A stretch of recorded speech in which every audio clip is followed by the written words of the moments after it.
Bem-vindos ao nosso podcast Saúde 360 Graus, conversas que nutrem corpo e alma. Eu, Bianca Sampaio, filha amada de Deus, mãe do Maurício Filho, esposa do Maurício, estou médica com mais de 60 mil pessoas impactadas, trabalhando na área de cardiologia e nutrologia, medicina do emagrecimento e com foco em lipedema. E hoje nós vamos falar um tema que eu tenho certeza que é muito interessante e que você tem, ou alguém na sua família, alguém que você conheça também, fala ou reclama ou se queixa.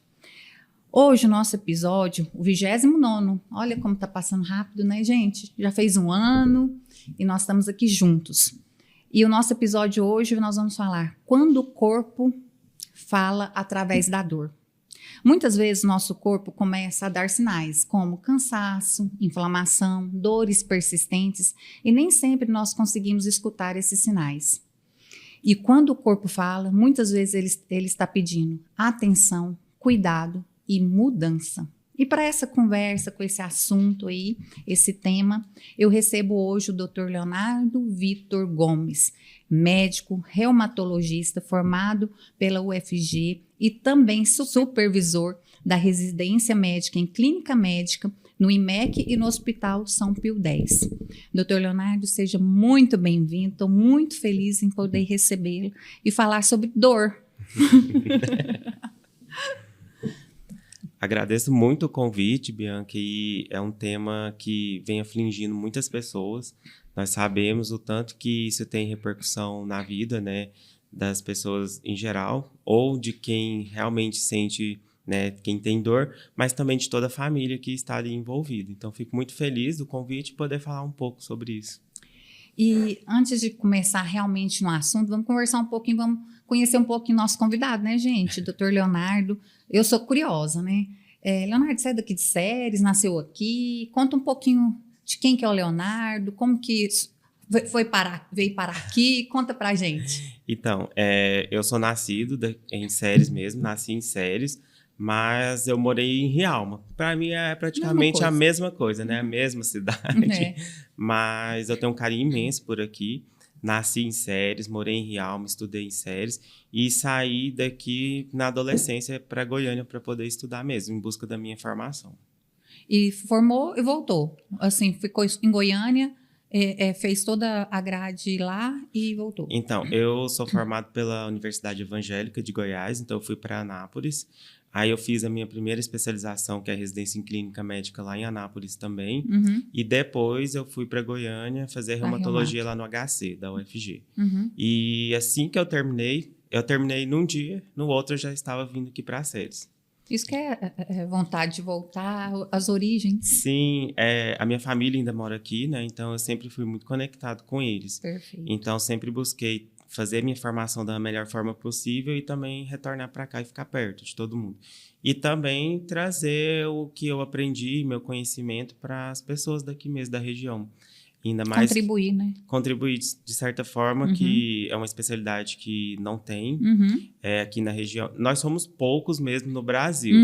Em Goiás, eu acredito que seja em torno de, no máximo, 60 especialistas.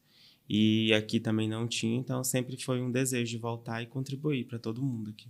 Olha que interessante, quando eu fiz medicina, eu fiz em São Paulo, eu fiz na UNAERP em Ribeirão Preto. E aí no estágio, eu escolhi reumato. Eu fiz estágio de reumato, você tem noção? Assim, né, é porque eu achava tão interessante, mas é porque eu achava muito difícil, ainda acho. É porque, assim, a reumato, ela não é a área mais amada pelos meus alunos, né? Eu sou professor atualmente ali da Universidade de Rio Verde, campus Goianésio, e eu vejo que não é uma área muito querida, mas é uma área muito interessante e que a pessoa que gosta de medicina gosta de investigar tudo, porque faz muita... tem muita investigação, né? Faz muita pergunta. Tá vendo? Eu te falei que eu era curiosa, então tinha um porquê de ser. Sim. Então, e também você que veio para a área da cardiologia, que está dentro da clínica médica, geralmente quem faz reumato gosta muito de clínica médica, porque é uma área muito investigativa, muito interessante, coisas raras, difíceis, né? E tem muita gente que gosta também porque estudar é legal. Aí, na prática, que alguns têm mais dificuldade, mas é uma área bem interessante. Bem interessante. Leonardo, para começarmos assim do básico mesmo, o reumatologista, o que que o médico reumatologista faz? O que que significa esse reumatologista? Quais são as principais doenças que o reumatologista trata? Então, o reumatologista, ele vai tratar ali todas as situações que envolvem os músculos, as articulações, os tendões e que também está ligada à autoimunidade. Então, o sistema imunológico também. Muito no passado se falava do reumatismo, o fator reumatismo, né? Mas isso é mais um termo popular. Hoje a gente entende que dentro do reumatismo nós temos vários tipos de doenças, várias situações que estão envolvidas. Então, basicamente, sistema imunológico. Então, quando tem ali alguma doença autoimune, autoinflamatória, e que envolve algum sistema do organismo mesmo. E para as pessoas que não entendem, tipo assim, quando fala né, uma doença autoimune, explica para a gente o que é essa doença autoimune. Então, a doença autoimune é quando o nosso sistema imunológico ele é feito para nos proteger. Então, qualquer situação que ele tenha ali de descontrole, ou já tem alguma predisposição genética, ou sofre algum estímulo externo, ele começa a trabalhar de forma errada. Eu sempre falo para os alunos e para os meus pacientes que é o seguinte, ele está fazendo, o que ele tem que fazer, ele está fazendo mal feito, e o que ele não precisa fazer, ele está buscando fazer. Então, ele começa a atacar as células do nosso próprio organismo. E aí, por isso que vem as alterações nas articulações, mas pode também ter alteração pulmonar, renal, então são diversas. Então, todo o corpo pode vir a ser acometido e inflamado, né? Por esse desbalanço da nossa imunidade. Entendi. No consultório, assim, a gente vê muita, assim, lá no meu, né? Muitos pacientes reclamando de dor. Né? Dor hoje em dia... Você pergunta, e aí, a pressão, como é que tá? Ele nem fala da pressão, ele fala, não, mas eu tô numa dor, né? Tipo, e muitas vezes é porque a gente dá ouvido ao paciente, porque essa dor, quando a gente vai perguntar, mas faz quanto tempo tá essa dor? Geralmente tá 10 anos. A pessoa nem lembra, assim, falar, Sim. Já acostumou. Então, assim, é o que a gente tinha falado no início. O corpo tá gritando e a gente não tá ouvindo, Sim. né? E... Em que momento a dor deixa de ser algo comum e passa a ser um sinal de alerta para o corpo? Quando que você... Para a gente falar isso para o pessoal. Então, Bianca, eu sempre falo assim, sentir dor não é normal. O nosso organismo ele não é feito para sentir dor. O nosso organismo tem esse mecanismo de defesa, que é uma forma dele mostrar que tem alguma coisa errada. Então, se o paciente está sentindo dor, pode ser que alguma coisa não vai bem, certo? Desde da parte imunológica, desde a parte ali inflamatória mesmo e até da parte emocional. Então, hoje já tem vários estudos que falam que a saúde mental, que o autocuidado do paciente está ligado diretamente com os sintomas das doenças reumatológicas e da dor. Então, nós sabemos que o paciente que tem dor é porque tem alguma coisa errada. E eu sempre oriento os pacientes não acharem que conviver com isso é uma coisa boa, que é uma coisa normal. Não. Então, a gente não pode ter esse sentimento e ter vergonha. Então, eu falo para os pacientes que eles devem valorizar os seus sintomas, devem valorizar a sua dor e buscar ajuda. Então, entender que isso não está legal, que o seu organismo está querendo mostrar alguma coisa, é o primeiro passo que eu oriento para eles. E assim, para exemplificar para o paciente que está nos assistindo, uma coisa para a gente dar o sinal, porque muitas vezes a gente está sentindo e está deixando. Sim. Mas assim, para facilitar, por exemplo, eu conseguia subir a escada e hoje quando eu vou subir a escada, no terceiro lance eu tenho que parar por causa da dor ou hoje eu não dou conta mais de caminhar, comecei a fazer uma hidroginástica e, né, assim, é a limitação. Pode ser um dos sintomas ou dos sinais que a gente pode falar para os pacientes também, né? Tipo assim, começou de me limitar por causa da dor, então assim... É um sinal de alerta. Muito mais, né? Muito mais. Então, assim, entender que sentir dor já não é uma coisa normal, não é uma coisa esperada. E se for aquela dor que está te incapacitando, é mais um motivo de procurar atendimento médico mais rápido. Então, eu falo que aquela dor que ela se torna crônica, então que dura ali mais de uma semana, 2 semanas, tem paciente que fica mais de 3 meses sentindo dor, sem buscar auxílio. Então, já é um alerta. Se essa dor, a partir de algum momento, ela começa a te incapacitar, te deixar mais rígido, travado, tem pacientes que começam a acordar no meio da noite por conta da dor, então é mais uma prova que o seu organismo está tentando te dizer alguma coisa, que está falando assim, olha, acorda e vai buscar ajuda. Porque hoje nós temos na reumato e em diversas especialidades tratamentos extremamente avançados. Então, tem muito estudo sobre isso. Então, o primeiro passo é identificar isso e ter o diagnóstico, porque a dor pode ser um sinal de diversas situações que está ali, que pode estar desapercebido e que a pessoa vai deixando, pode agravar. Então, ter o reconhecimento mais precoce, identificar ali, algum problema reumatológico que seja mais precoce, quer dizer que vai ser um tratamento mais eficaz, de mais fácil controle. Entendi. Hoje... vejo muito paciente também com inflamação metabólica, obesidade, diabetes, hipertensão, alterações hormonais. E na sua visão como reumatologista, existe relação entre inflamação do organismo e dores crônicas? Igual lá no consultório eu vejo pacientes assim, corpo inflamado metabolicamente, né? Uma síndrome metabólica e tudo, que também apresenta dor. E essas duas coisas se conectam? Explica pra gente, o que você acha? Totalmente. Vários estudos recentes mostram que pacientes que eles estão inflamados da parte metabólica, eles têm chance de vir desenvolver mais doenças inflamatórias. Então, e também autoimune? Autoimune, também. Então, tem maior chance, maior risco, pode ser um gatilho, até porque esse paciente ele já está num estado pró-inflamatório. Então, já está servindo ali para ter um descontrole do sistema imunológico. Então, se ele tiver alguma predisposição genética, então vai acelerar esse processo. Então, ele pode vir desenvolver doença autoimune, lúpus, artrite reumatoide, uma espondiloartrite. Então, assim, hoje tem se discutido muito sobre isso em todos os congressos de reumatologia, a importância de ter uma alimentação adequada, um estilo de vida. E é primordial, base, né? É a base. Então, saber que emagrecimento não é só estética, mas sim faz parte do nosso tratamento também na reumatologia. Eu acho que eu postei ontem, a questão de que hoje, com as canetas emagrecedoras, que eu não gosto desse termo, que não é emagrecedoras, é para outras coisas, que ela pode, né, auxiliar. A gente está vendo muito paciente emagrecido doente. Sim, infelizmente. Né? Porque emagrecem rápido, uma perda aí de 15% ponderal e um espaço de tempo muito curto, e aí vem aqueles pacientes evoluindo para uma sarcopenia, né? Mas, não, é a Mounjaro que deixa o cabelo cair, é a Mounjaro que me deixa flácida.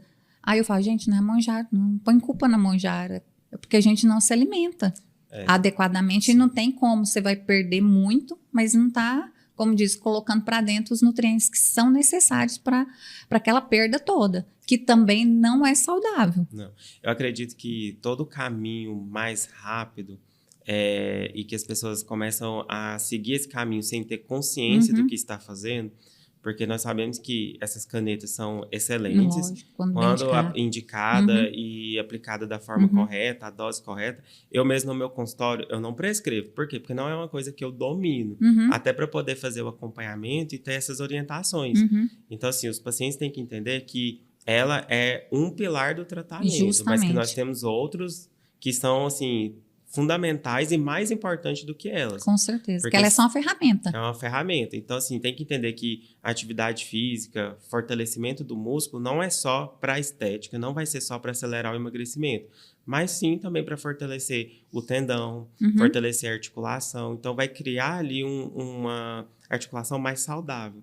Então, se tiver qualquer problema, não vai ser ali que vai ser inflamado, então não vai ser ali que vai ser atingido. Então, assim, para mim, quando o médico que atua nessa área tem esse entendimento, eu fico muito feliz, porque é a base. Porque eu brinco muito com meus pacientes, falo, não adianta eu só te dar Mounjaro, isso daí, né? Hoje até salão de beleza está vendendo, né? Uma pessoa. Então, assim, mas na verdade você precisa de um substrato, é igual terra, né? Sim. A gente ara, cuida da alimentação dela, cuida da água, né? Tudo, para depois a gente vir com algumas outras coisas, que no caso é a Mounjaro, para poder fazer essa ferramenta. E tem paciente meu, quando emagrece muito, Aí, ai, doía o joelho, né? E aí depois, não dói mais. Mas aí tem frouxidão ligamentar, tem também perigo de ter alguma outra coisa ali naquele joelho, assim, que antes era por causa da sobrecarga e agora por causa do emagrecimento. Tem mais, ou não tem nada a ver? Não, é porque assim, quando... Isso nem estava no script, mas agora veio isso na minha cabeça. Não, mas o que acontece? O problema é que quando tem um emagrecimento muito rápido e que o paciente não fortalece, acaba que o organismo ele precisa se adaptar. Então, ele tem que ter essa adaptação ali de como que ele vai manter o nosso equilíbrio ali, nossa movimentação. Então, se ele estava ali preparado para alguma sobrecarga, alguma coisa, quando tem esse controle, qualquer coisa, então o paciente emagrece muito rápido, acaba que pode sim. O fortalecimento, ele ajuda a evitar, porque assim, o nosso envelhecimento por si só já começa a ter a degradação da cartilagem, começa a ter, às vezes, o ligamento fica um pouquinho mais frouxo, digamos assim, a própria idade. Então, se eu não tiver um músculo que sustente bem aquela articulação, não tiver ali aguentando aquela carga, mesmo o paciente emagrecendo, ele pode ter alguma complicação. E o processo continua ali da degradação da cartilagem, do próprio envelhecimento. Então, e fora que, se o paciente não fizer uma dieta adequada, manter todos os seus alimentos ali desregrados, ele também vai continuar inflamado. Então, vai gerar um ambiente que vai continuar inflamado. Então, do mesmo jeito. Então, assim, não tem como separar as duas coisas. E é engraçado a gente falando desse, quando é um emagrecimento muito rápido, assim, a importância até dos educadores terem essa noção, né, de quando um paciente que emagreceu muito para ter esse fortalecimento muscular, que é diferente de uma atividade para hipertrofia, né? Do que, assim, não, eu quero hipertrofiar uma coisa, agora eu quero força muscular para mobilidade, para não deixar, como diz, piorar aquela articulação, é totalmente diferente, né? É totalmente diferente. Eu falo que na reumatologia, e acredito que em todas as especialidades, tem que ter acompanhamento multiprofissional. Então, o educador físico, ele entender disso, que às vezes, nessa fase inicial, o paciente ele vai precisar trabalhar mais a questão de alongamento, ali de fortalecimento, para depois se construir a hipertrofia, né? Então, assim, eu acredito, e a gente está vendo muitos educadores físicos que estão se preparando, estão estudando mais isso. Então, muito bom. Igual você falou da terra, é preparar para o futuro. Então, se a pessoa quer envelhecer com saúde, mais saudável, tudo, então ele tem que se preparar desde mais novo. E muitas pessoas, igual a gente está falando, convivem com dor por ano sem diagnóstico. Pacientes que estão lá no consultório mais de 10 anos sem diagnóstico, com dores, por que algumas doenças inflamatórias demoram tanto para ser identificadas? Você acha que é só porque o paciente acostuma com a dor e demora a procurar o profissional da área? Ou é porque é realmente difícil encontrar a causa da dor? É porque, assim, muitas vezes, muitas doenças reumatológicas, o início dela é bem inespecífico. Então, às vezes, parece que é um cansaço ali do trabalho, às vezes parece que é um estado ali gripal, alguma infecção viral, então é muito inespecífico. Então, inicialmente, os sintomas constitucionais, eles são inespecíficos e eles são comuns a diversas outras situações, né? Então, o paciente começa a sentir um mal-estar, fica um pouco mais de fadiga ali, e ele vai associando ao estresse, à carga de trabalho, que às vezes está maior. Então, vai levando. E na correria ali, junta tudo e ele demora. Mas nós sabemos também que as pessoas precisam de mais entendimento, de entender que precisam procurar precocemente, porque qualquer sinal que a pessoa perceba que não está legal, que não está ok, ele já deve procurar um serviço de saúde para conseguir identificar, porque isso vai impactar muito na questão não só do diagnóstico, mas da nossa proposta terapêutica e também no prognóstico. Assim. Eu até, na hora que você falando, eu fiquei pensando assim, e hoje em dia também a gente não pode deixar de falar, né, Leonardo, que as pessoas dão automedicação. Eu vejo assim no consultório, se não do colega ou de, né? Não, tô com dor nas minhas pernas, deve ser vitamina B12, agora é tudo vitamina B12, né? É a moda, né? Gente, e aí eu tenho tanto paciente com vitamina B12 2000 e tanto, e não sei, eu falo, gente, mas por que? Aí eu vou perguntar, não, é porque eu tomei. Falei assim, mas estava baixa? Não, é porque não sei quem falou que eu estava com dor e também passou. Aí eu tomei umas injeções. Falei, gente, não, eu tomei 5 caixas de um remédio de vitamina B12. Falei, mas dosou antes. Assim, e aí tudo hoje em dia ficou um estereótipo que dor muscular é falta de vitamina B12. E então, assim, é complicado, porque eu queria que você falasse um pouquinho, né? Tipo. Sim. Ou você tem visto isso também, Sim, ou só eu que. porque você falando assim, eu começo a lembrar do consultório, né? E assim, tem alguns casos muito interessantes. Por exemplo, assim, agora tá a moda da chikungunya, né? Eu Então. atendi uma paciente que fiz a receita e tudo, e eu descobri que a minha receita, ela tá circulando nos grupos de WhatsApp da cidade, porque todo mundo tá com chikungunya e tá achando que a mesma receita serve para todo mundo. Então, isso é muito perigoso. Eu falo que ainda mais agora com a moda de inteligência artificial, né? Então, todo mundo joga ali no chat os sintomas, já tem o diagnóstico, já começa a tratar, se automedicar e esquece das outras situações. Então, assim, eu fico muito receoso com essa automedicação. Por quê? Porque quando a gente vai atender um paciente, é um tratamento muito individualizado. Então, o que eu faço para mim não quer dizer que vai servir para você. Então, isso é a importância do médico, é entender, ouvir o seu paciente e individualizar o tratamento. Então, não tem uma receita de bolo, não tem uma fórmula única para todos.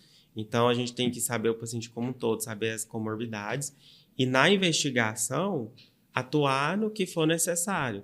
Então, assim, e essa automedicação, quando um paciente começa ali a pegar o remédio da vizinha, da tia, da irmã, pode retardar o diagnóstico, porque às vezes mascara, vai resolver um pouquinho ali no início, vai dar uma desinflamada, mas depois, quando chega para mim, já está uma situação mais complicada e que às vezes a gente vai precisar de medicações até um pouco mais forte, mais agressiva, que se tivesse ido antes não teria, né? A moda da B12 realmente chega no consultório, então a gente está vendo os pacientes que começam a ter intoxicação por vitamina, e eu falo que medicamento em excesso ele faz mal. Então a dose do medicamento, do remédio para o veneno só a dose, né? É só a dose. Então, assim, é muito próximo. Eu fico preocupado com isso. Eu acho que todas as medicações deveriam ter um controle até mais rigoroso na hora da farmácia vender por conta disso. E eu vejo muito paciente que vai utilizando, vai mascarando, quando chega ali com a articulação já com deformidade, que poderia ter sido evitado. Outra coisa que me preocupa é o paciente... tem algumas situações na reumatologia que a gente não consegue, não tem exames que vão detectar, porque é o exemplo da fibromialgia, que a gente vai falar um pouco depois, não tem nenhum exame que vai dar o diagnóstico. E aí as pessoas começam a desacreditar naquele sintoma. Então, porque não tem um exame que não tem comprovante. Então, assim, a família, os colegas de trabalho começam assim, não existe, é coisa da cabeça. Então, isso é muito preocupante. Eu fico, até agora foi o Fevereiro Roxo, que é o mês da fibromialgia, sempre bati muito nessa tecla para as pessoas entenderem, conhecerem mais sobre a fibromialgia, a dor crônica, para conseguir ter mais empatia com as pessoas que convivem. Porque a pessoa não pode ter aquela sensação de julgamento, né? Isso é muito ruim. E a saúde mental está ligada direto. Então, se a pessoa começa a se culpar, achar que aquilo ali tudo é da cabeça, que ela está atrapalhando a vida das outras pessoas, pioram mais os sintomas. Então, o acompanhamento familiar, o apoio da família, dos amigos é extremamente importante, sabe? Já que você falou, né, da fibromialgia, vamos falar um pouquinho sobre a fibromialgia, porque a gente, né, muita gente fica assim, não, eu tenho fibromialgia, porque também do mesmo jeito que, eu tô com dor, nossa, é fibromialgia. Você foi no médico? Não, mas é dor, né, assim... Então, do mesmo jeito que, assim, o que é a fibromialgia? Não tem diagnóstico, né? Um exame para dar o diagnóstico, mas como que a gente... fala pra gente o que é fibromialgia, para quem está assistindo a gente entender melhor. Então, a fibromialgia ela é uma dor crônica, uma dor generalizada. Então, é quando o paciente ele sente uma dor ali, difusa pelo corpo, que dura superior a 3 meses. Então, é um paciente que ele sente dor no corpo todo. Então, tem certos momentos que ele vai sentir dor nas articulações. Tem hora que ele vai sentir dor nas articulações, hora no músculo. E muitas das vezes também que é aquela dor que caminha. Então, uma hora está no ombro, uma hora está no joelho, uma hora está na coluna. Então, às vezes, o paciente ele não consegue nem passar para a gente como que é, porque fala assim, doutor, dói o fio do cabelo. E então, assim, as principais características, mas tem outros sintomas satélites que a gente tem que levar em consideração. Então, é o paciente que tem um sono não reparador, Então, aquele paciente que dorme mal, aquele paciente que ele às vezes até consegue dormir, ou até com ou sem a ajuda de medicamentos, só que ele não descansa. Então, ele fala assim, nossa, doutor, eu acordei como se eu tivesse trabalhado a noite inteira. Como se eu tivesse lavado a casa e trabalhado sem parar. Então, aquela fadiga, aquele cansaço, aquilo tudo está associado. E está muito também ligado com o estado emocional. Então, é muito comum esses pacientes terem algum tipo de transtorno de ansiedade, transtorno depressivo. A porcentagem, então, é mais mulher. Mais mulher, Menopausa. Tem a questão hormonal também. Porque parece muito do que a gente ouve no paciente, sim. né? Então, e como que a gente vai ver que se, tipo assim... Não, menopausa a gente pede o exame, sim, né? Sim. Mas, assim, a maioria das pacientes, assim, a gente também... Porque senão fica querendo... não, isso aí é menopausa, é só repor, né? Porque agora... A moda também, né? repor hormônio. E o paciente chega lá do mesmo jeito. Então, é ter essa cautela, é o que você falou. É investigar e conversar com o paciente. Sim. É um paciente que a gente vai ter um tempo maior de conversa, né? Então, não dá para ser uma consulta rápida ali, nem pronto-socorro, jamais. Então, a gente tem que entender o paciente num contexto geral, contexto familiar, porque está muito ligado também, Bianca, com o trauma. Então, eu sempre pergunto ao paciente, isso aconteceu depois de algum trauma? Um trauma que eu falo assim, não é só, digamos assim, acidente, mas qualquer coisa que faça ele ter um abalo emocional ali grande. E que, às vezes, para mim, não é uma situação traumática, mas para quem vive, sim. Então, a gente tem que valorizar essa queixa, esse sintoma. No passado, a fibromialgia era um diagnóstico de exclusão. Então, eu deveria investigar tudo, ver se não tem nenhuma causa orgânica ali, nenhum, por exemplo, menopausa ou algum tipo de doença reumatológica. E aí, sim, eu falar que era fibromialgia. Hoje, não. Então, hoje não é um diagnóstico de exclusão e ele pode coexistir com outras doenças. Então, claro que nós vamos investigar se tem alguma deficiência de vitamina, se tem alguma deficiência de algum hormônio, por exemplo. Tireoide está muito ligado, então o hipotireoidismo causa bastante dor também. Mas nós temos que ter essa sensibilidade de entender que pode caminhar juntos. Não tem o exame, então eu tenho que... E aqueles pontos, né? Porque quando eu fiz o estágio, tinha os pontos. Aí tinha os pontos, você somava os pontos, não tinha uma coisa assim? Hoje não tem esses pontos, mas... Quando já fazia tempo, hein? Não, mas quando eu fiz faculdade, ainda existia, né? Que eram os pontos dolorosos, tinha que ter 11 de 19... Isso. Não, hoje a gente não tem mais os pontos, até porque na época tinha uma força específica que a gente deveria fazer nesses pontos, que é difícil a gente mensurar, né? Então, cada pessoa vai um ortopedista lá, e aí vai sentir dor. Então, assim, vai uma dermato fofa, não vai sentir dor. Então, não existe mais. Tem as localizações que a gente consegue, que a gente pergunta ao paciente. Então, por exemplo, coluna cervical, região mandibular, no braço, na perna. Tem as regiões que a gente vai observar e vai fazer ali o exame físico e tudo, mas eu vou buscar também os sintomas satélites. Então, fadiga, se o paciente sono, alteração de memória. O paciente também pode ter enxaqueca, então tem a dor de cabeça. Pode ter o intestino também, síndrome do intestino irritável associado. Porque é cérebro, né? Tudo ligado, tudo ligado. Porque a fibromialgia, ela é um distúrbio de modulação da dor. Então, tá ligado ali com o sistema nervoso central e o sistema nervoso periférico. Então, mais uma alteração na condução. Então, é como se o volume da dor ele sempre fosse alto para o paciente que tem fibromialgia. Então, por isso que às vezes os pacientes falam assim, o simples abraço dói. Porque ele não, a sensibilização da dor dele ele é diferente e a gente tem que entender isso. Mas hoje nós temos várias medicações seguras, eficazes, que auxiliam e têm uma qualidade de vida. Essas medicações é para dor ou é assim, como leiga mesmo, é para dor ou para... Porque quando eu vejo assim, não, é para dor, mas também é relaxante, é um pouquinho, ajuda também nesse emocional, porque a maioria, né, a fibromialgia tem esse cunho. Quando dependendo, eu estou usando, já está uma dose mais alta, é interessante também fazer acompanhamento psicológico, você orienta, como que... Orienta. Então, assim, as medicações, elas são muito...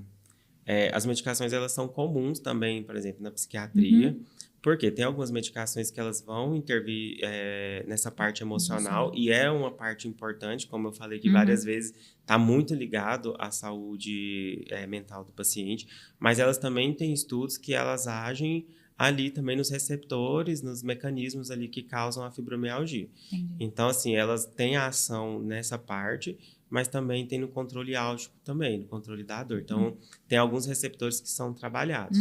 Então, e eu tenho que individualizar. Então, se o paciente eu vejo que o que mais causa dor ali, um exemplo, é a questão do sono, então eu tento intervir em medicações que podem auxiliar... Melhorar a dor e o sono. É um paciente que o transtorno de ansiedade dele está causando mais dor.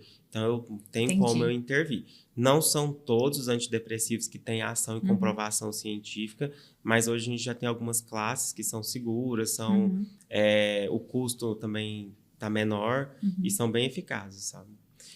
E assim, é interessante para quem está ouvindo a gente, né? Aí fica doidinho. Mas qual que é essa medicação?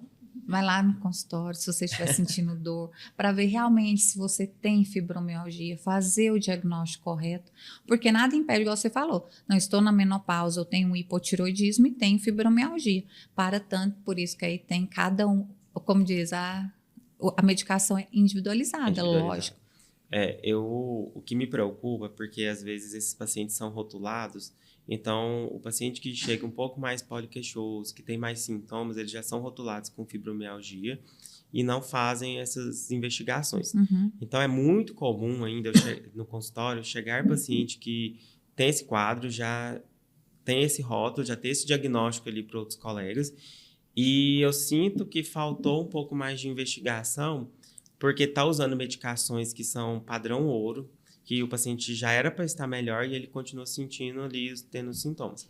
Por isso que eu falo que a gente ter a investigação de diagnóstico diferencial, que é abrir, né, nossa mente para outras possibilidades, impacta diretamente. Porque eu pego paciente que vem rotulado e na hora que a gente faz uma investigação ali, tem outra situação associada. Então, porque a fibromialgia, eu falei muito de inflamação, nós falamos muito de inflamação. A fibromialgia, ela não tem uma inflamação direta, então ela não é uma doença inflamatória. Então, se eu tenho uma doença inflamatória e a fibromialgia e costumam caminhar juntas, se eu não tratar bem a inflamação, a fibromialgia também não vai melhorar. Se eu tratar bem a fibromialgia e não tratar a inflamação, então o paciente não vai ter uma melhora. Então, o paciente que já está usando a medicação um certo tempo, doses já otimizadas, tudo, e não melhora, então eu paro, penso, vou revisitar esse diagnóstico, para ver se tem alguma coisa. Porque, às vezes, como são sintomas inespecíficos na reumato, tá tudo certo, recebeu o diagnóstico de fibromialgia e isso não é que dizer, não está errado. Mas é porque naquele momento não tinha outros sintomas, né? Porque os sintomas das doenças reumatóides são muito inespecíficos no início. E aí, quando chega para mim, que já tem um olhar diferente, o paciente já tem um certo tempo ali de sintomas, eu consigo enxergar outros diagnósticos, né? Então, a gente tem que ter esse acompanhamento. Eu falo que o paciente com fibromialgia não é porque eu tenho o diagnóstico, eu prescrevi a medicação e ele vai usar aquilo ali a vida inteira. Não. Ele precisa voltar para ter reavaliação, ele precisa fazer a parte dele. Então, o que eu vejo hoje em dia, as pessoas querem um caminho mais fácil. Então, quer depositar toda a sua expectativa ali na medicação e aí qualquer coisa que saia ali dessa expectativa começa a ficar frustrado e o médico não serviu, não resolve, esse remédio não presta. Mas aí eu pergunto, você fez a sua parte? Porque o tratamento da fibromialgia tem, assim, evidências científicas gigantescas que a atividade física, a alimentação, o acompanhamento com o psicólogo, fazer ali a terapia cognitiva comportamental, tem outras, o yoga já tem comprovação, Tai Chi Chuan também, que essas modalidades mais asiáticas também já tem comprovação científica que melhora a dor. Então, entender que o tratamento não é só o remédio, ele é uma parte do tratamento, sabe? O apoio familiar. Então, eu gosto muito que o paciente ele também leva no consultório alguém da família, porque aí eu consigo explicar que é real a dor, que não é uma invenção, que não está chamando atenção, ele realmente está sentindo. E aí fica mais fácil quando o marido vai, quando um familiar vai, porque ele consegue entender ali que aquilo é real e que está tendo prejuízo, né, para o paciente. Você falando, veio o tratamento de lipedema e de obesidade, né? É a mesma coisa. Quando eu vou atender paciente, fala, não, traz alguém, porque tem que dividir responsabilidade.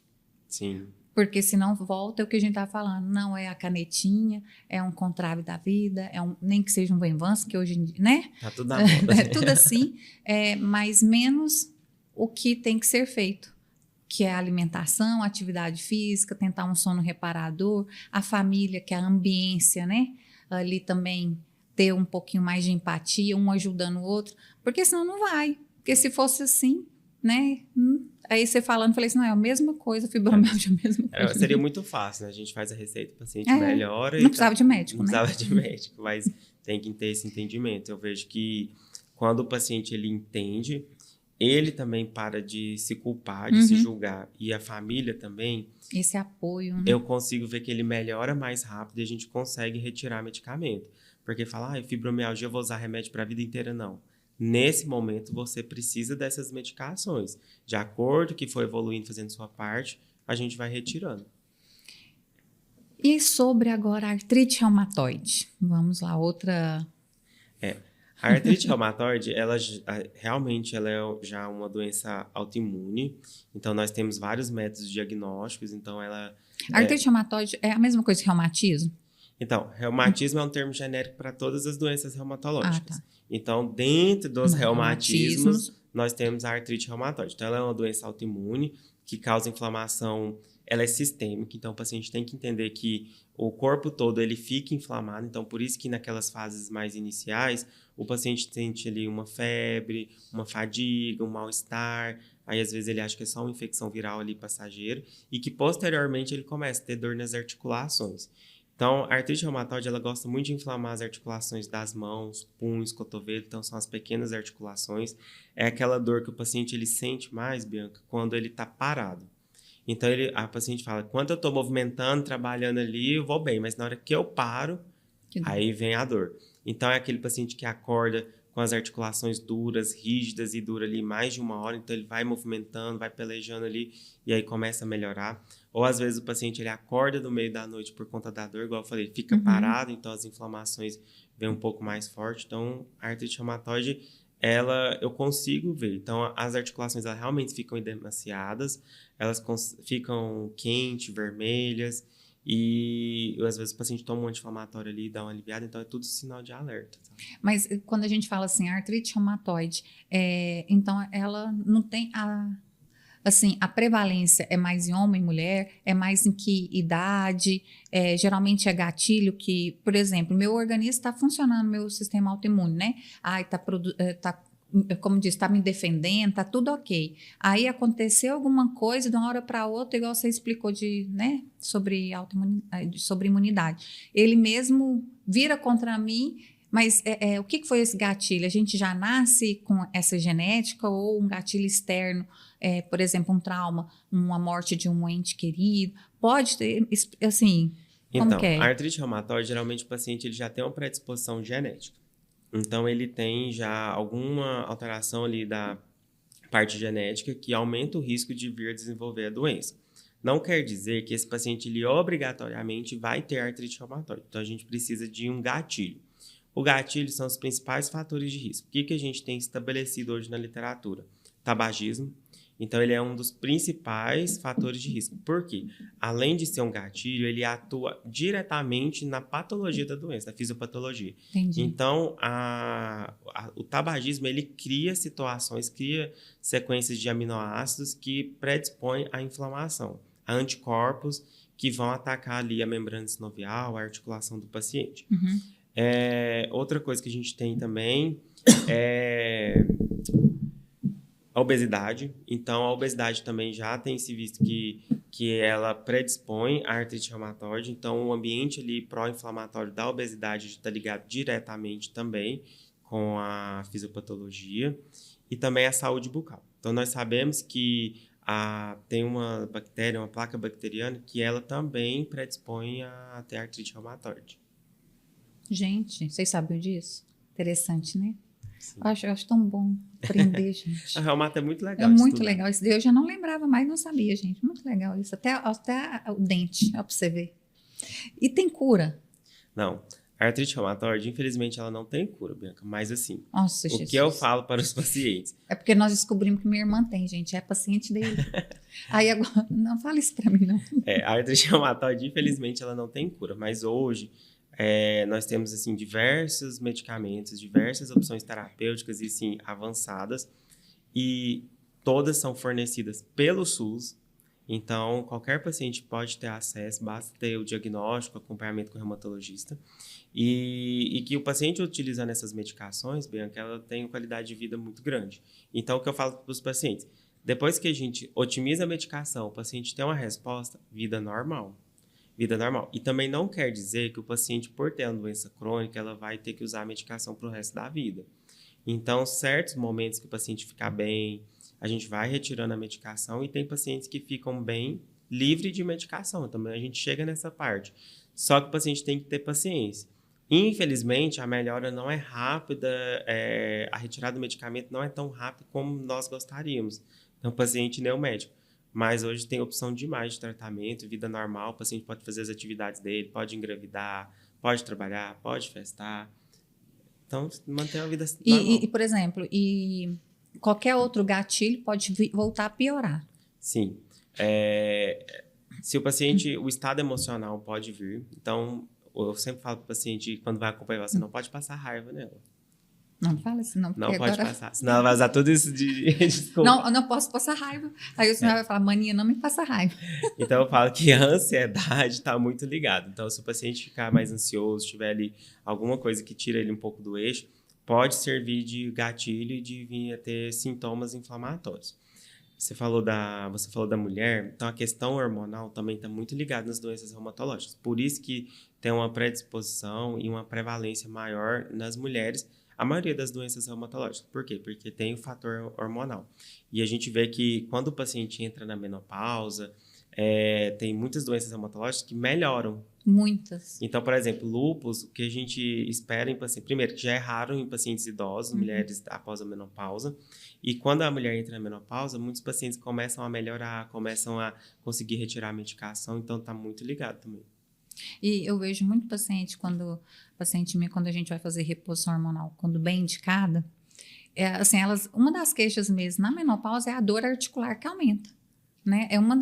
Porque aí é uma das consequências, né? A dor articular, mais chance de osteoporose, tudo. E quando a gente começa a repor esse hormônio de forma consciente e personalizada para aquela paciente, uma das queixas que elas me relatam, assim, que melhora bastante é da própria dor. Melhora a dor articular, melhora aquela fadiga, aquele cansaço. E como você falou também, tem que ser bem indicado, bem analisado, né? Porque em certas doenças reumatológicas a gente nem pode fazer. Por exemplo, no lúpus a gente não pode fazer estrogênio. Então, tem que tomar muito cuidado com isso. Mas fazendo com indicação e segurança, melhora muito, muito. E evita a osteoporose, né?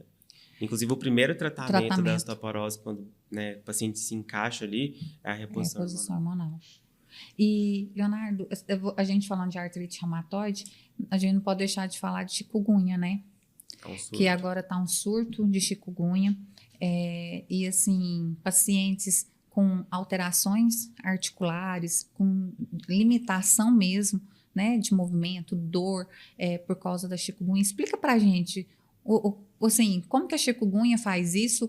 Por que existe tratamento? Explica pra gente. Então, a chikungunya ela é uma arbovirose, então faz parte ali do grupo da dengue, da zika, e é transmitida até pelo mesmo mosquito. Então, a gente tem que tomar cuidado não só com a dengue, mas com todos. Geralmente, na fase inicial, na fase aguda, as manifestações elas são muito semelhantes à dengue. Então, por isso que quando o paciente começa a ter as manifestações clínicas, a gente tem cuidado ali com o uso de anti-inflamatório, acaba que usa ali mais a questão da hidratação, porque a fase inicial, o diagnóstico, ele é mais difícil, porque são sintomas muito semelhantes. E também a gente não consegue detectar logo de cara nos exames. Então, o que a gente faz? Orienta esse paciente a ter os mesmos cuidados da dengue, do zika vírus, fazer ali o uso da medicação que são permitidas, e o paciente melhora. Então, a maioria dos pacientes vão desenvolver a doença, vão passar ali a fase aguda ali em torno de, no máximo, 2 semanas e vai ter uma vida normal, sem nenhum sintomas. Mas uma parcela dos pacientes pode vir ter a chikungunya crônica. E aí é onde vem ali um quadro articular bem mais gritante, né, que eu falo. Então, começa a ter o edema articular, fica inchado ali, as articulações vermelhas, quentes, e fica um tempo mais prolongado. E alguns pacientes, aí a gente já vai precisar de medicações para desinflamar, mas igual eu estou te falando, tem que ter uma avaliação, tudo, uma segurança para não gerar mais danos a esse paciente. E também tem uma parcela desses pacientes que, além dessa fase subaguda, ter essas manifestações, eles vão ter a fase crônica. Então, começa a ter essas manifestações articulares ali mais de mês. Então, fica 2 meses, 3 meses. Nós temos medicações para intervir, então são pacientes que nessa fase precisam de medicação até semelhantes ao que a gente vê na artrite reumatoide, mas que a nossa expectativa é que durante 6 meses esses pacientes tenham uma melhora total dos sintomas e a gente pode retirar a medicação.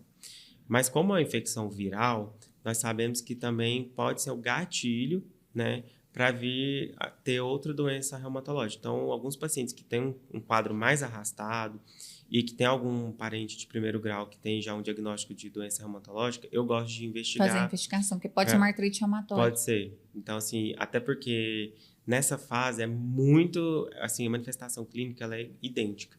Então, eu gosto de investigar. E eu já peguei, assim, no consultório pacientes que identifiquei uma espondilite anquilosante, que identifiquei uma artrite reumatoide, que a primeira que a chikungunya ali foi o gatilho. Nossa. E tá tendo muito. Muito. Né? Antigamente, tipo assim, chikungunya, dengue, pensava, melhorava, né? Agora, assim, tá limitando mesmo, né?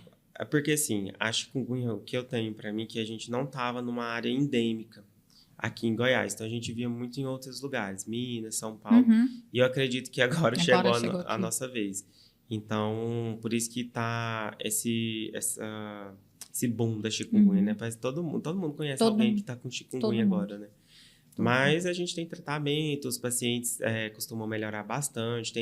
A maioria dos pacientes usam as medicações ali por 3, 6 meses e melhoram, ficam sem.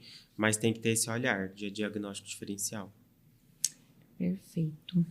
E, Leonardo, no consultório, assim, eu observo muitos pacientes que têm dor, também apresentam alterações metabólicas, resistência à insulina, inflamação sistêmica. Existe alguma relação entre metabolismo, sistema imunológico e doenças inflamatórias? E o que você acha, assim, é necessária a interação dessas especialidades para um melhor sucesso, né, do tratamento desse paciente?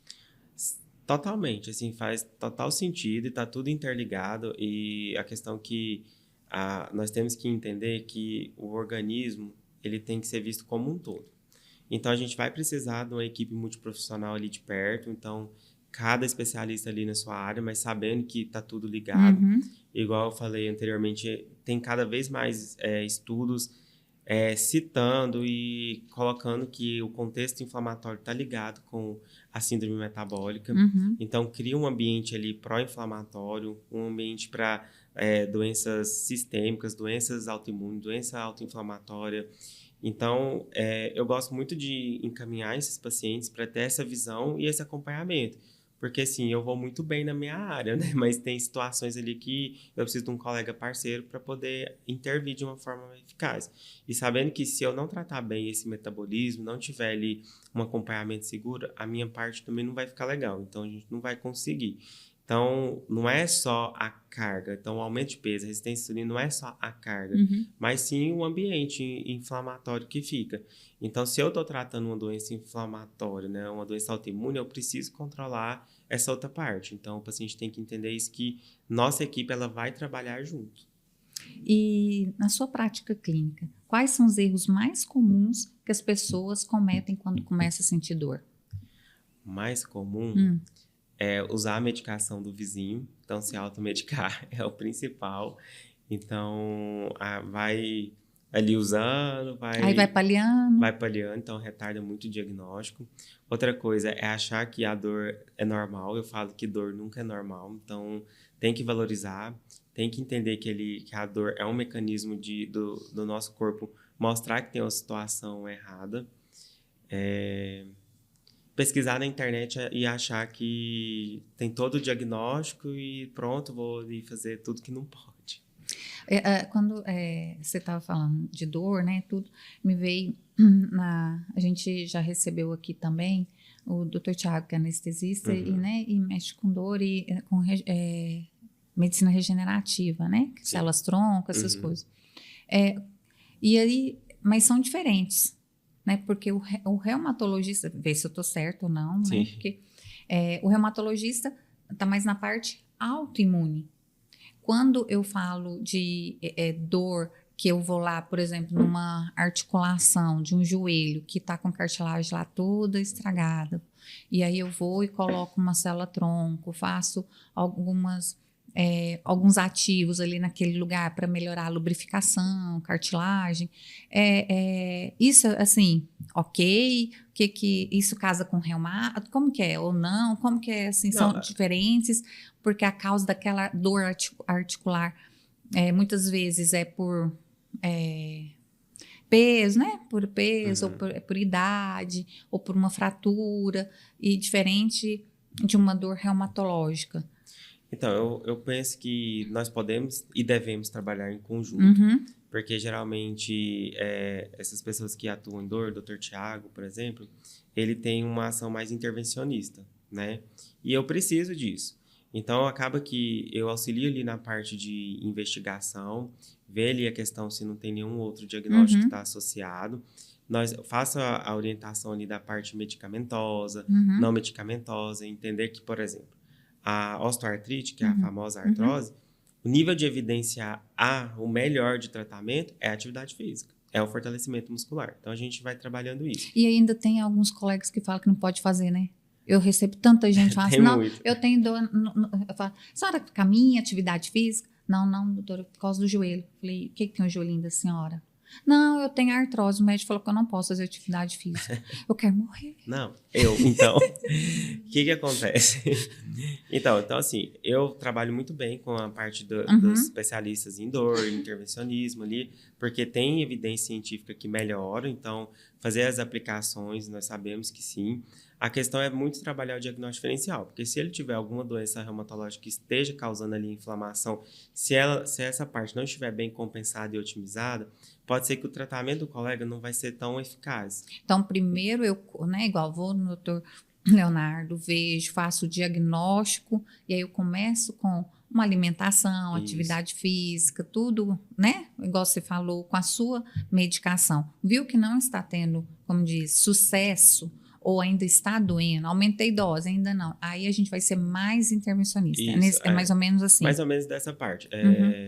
Acaba que certo paciente, quando, por exemplo, é só uma osteoartrite, não tem ali nenhum contexto ali autoimune que esteja causando, então a gente já pode ir direto para fazer essas medidas, né? O que acontece? E tem algumas orientações que a gente vê no consultório, igual você falou, que o paciente não pode fazer uma atividade física. A gente não pode fazer, esses pacientes, um crossfit da vida. Chegar e achar que tem que subir um morro e pular caixa. Não é isso que vai acontecer. Então, assim, tem que ser uma atividade física supervisionada, né? Então, assim, tem que respeitar a limitação ali do paciente, as limitações, entender o que ele consegue, o que vai ser legal para ele. Aí onde entra o educador físico. Então, eu gosto muito desses pacientes, falar assim, olha, você pode fazer, mas seja supervisionado. Então, você tem que ter alguém ali do seu lado falando qual tipo de exercício, qual tipo de carga, entender que o CrossFit não vai ser ideal para você naquele momento, pode ser no futuro, pode, mas naquele momento não. Eu gosto muito de trabalhar com o pessoal do Pilates, então orientar muito, porque no início a gente consegue ali um fortalecimento, trabalhar a mobilidade do paciente e fazendo as atividades de forma progressiva. Então, não é contraindicado a academia, não é contraindicado a caminhada, por exemplo, a artrose de joelho, a osteoartrite de joelho. O recomendado é que seja no plano. Na nossa cidade é um pouco mais difícil. Então, assim, eu falo para o paciente, a descida ela é pior que a subida. Então, se for no plano, pode fazer, mas respeitando as suas limitações. Se o paciente tem ali uma alteração do equilíbrio, tem que, às vezes, usar a bengala, tem que ter um apoio, porque senão cai, aí é outro problema. Então, a atividade física, ela sempre vai ser bem-vinda, mas a gente tem que ter... Adaptar para aquele paciente. Adaptar, individualizar, ter uma equipe multiprofissional ali acompanhando também.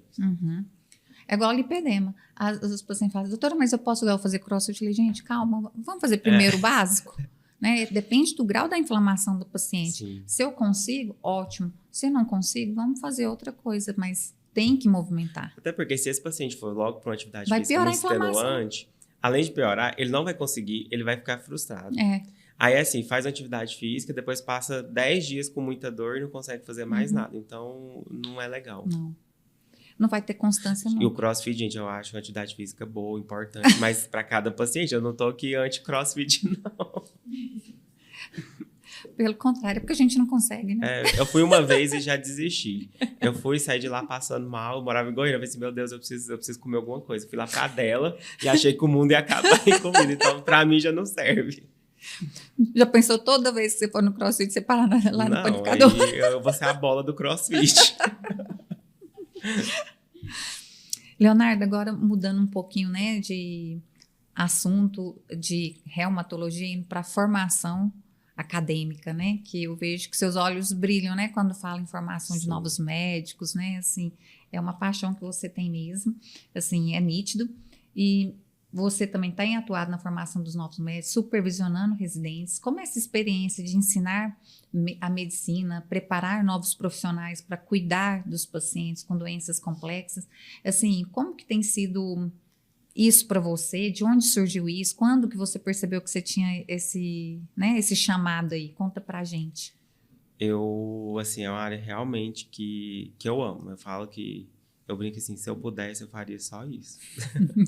Porque eu consigo integrar, assim, juntar as duas coisas que eu gosto muito, que é a medicina.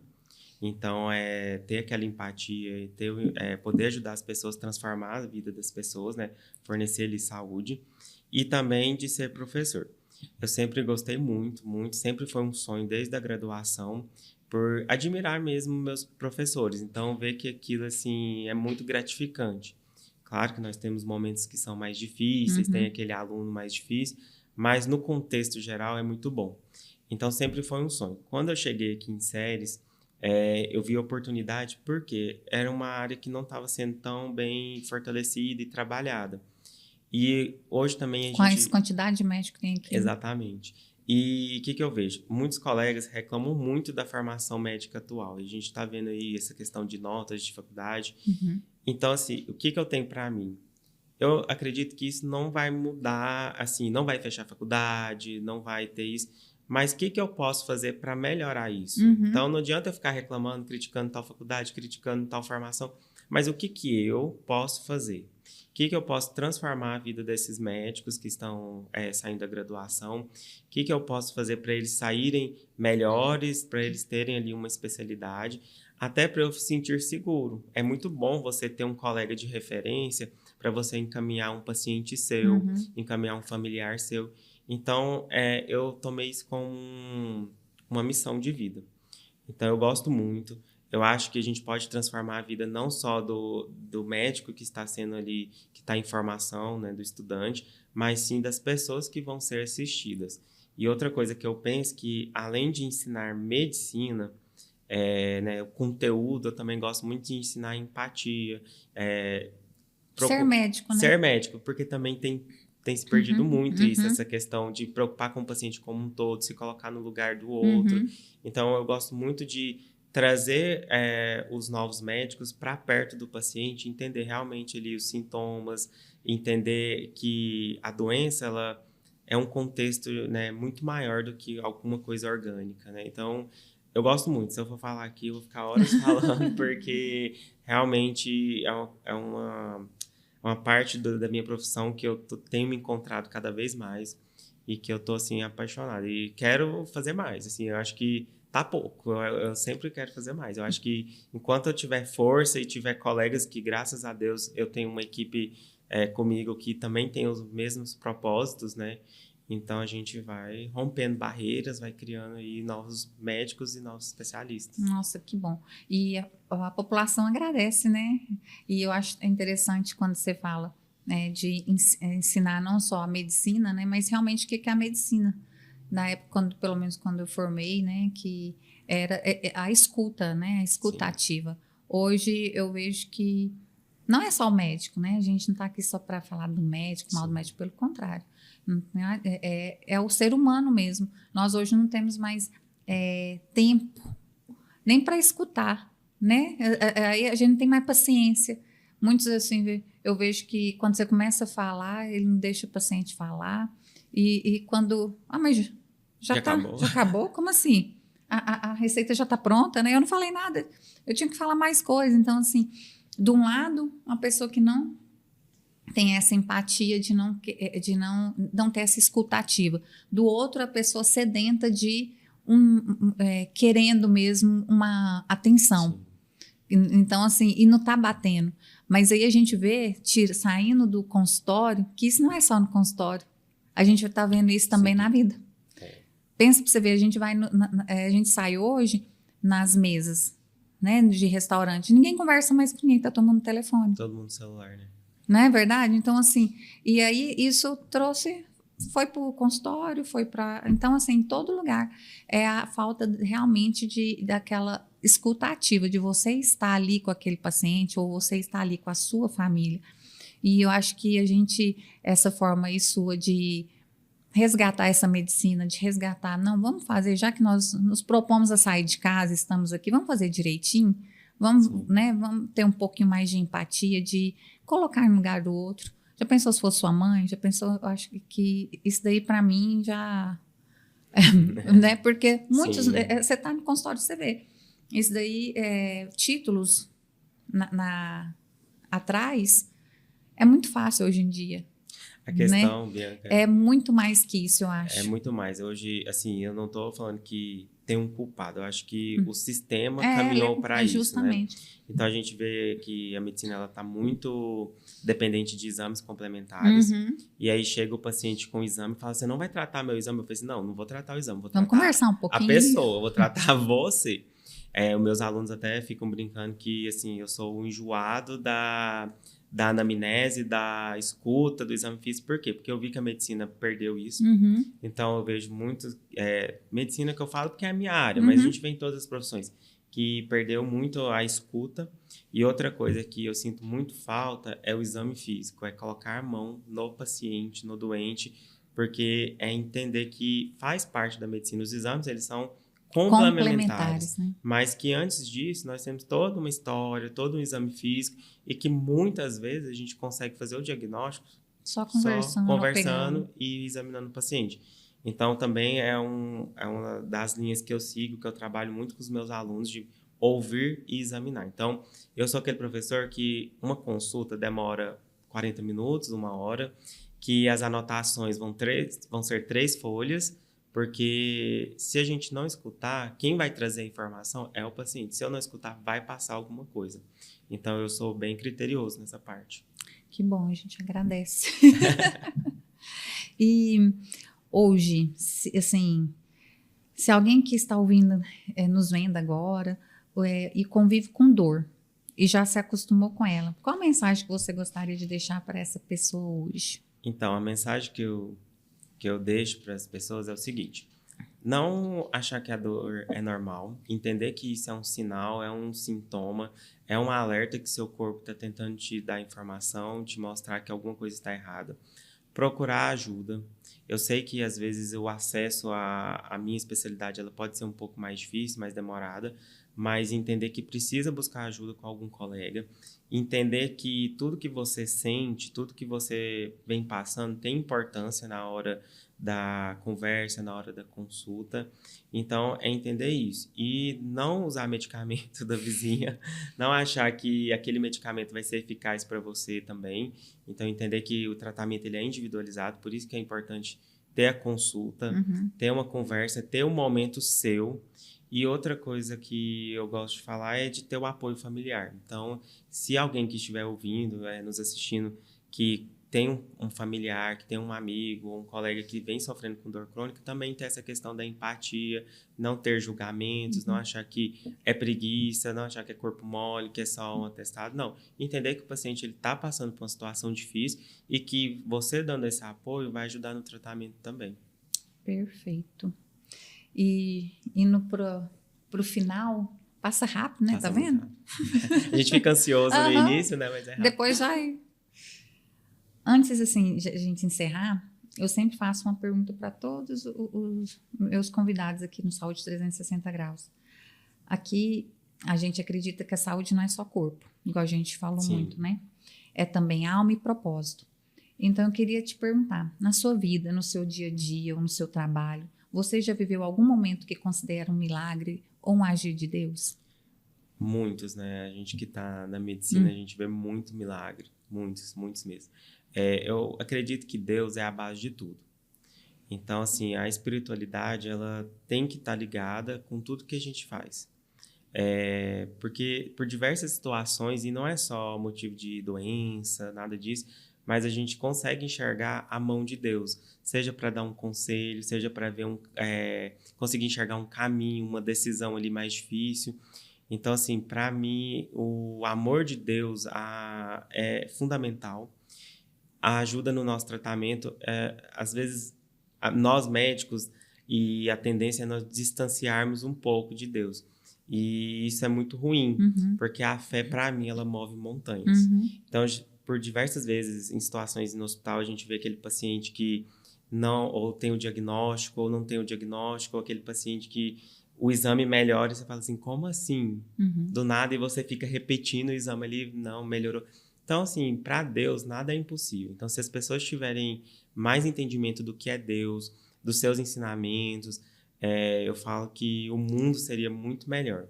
Claro que sempre preocupando mais consigo do que com o outro, mas entender que Deus é a base de tudo. Então, nós, médicos, nós somos instrumentos de Deus. Então, nada é por acaso. Então, se eu fiz medicina, se eu estou atuando em certo hospital, em certa cidade, com certeza é porque Deus abriu o caminho e nos colocou ali. Então, assim, eu sou muito grato e tenho uma fé gigantesca e acredito que Deus pode mudar tudo, a qualquer momento. Amém. Eu sempre gosto de perguntar isso para os nossos convidados, né? Porque como o podcast Saúde 360 Graus é 360 graus mesmo, não adianta a gente só ficar falando de doença ou algum outro tema e sabendo que a base espiritual, para mim, né?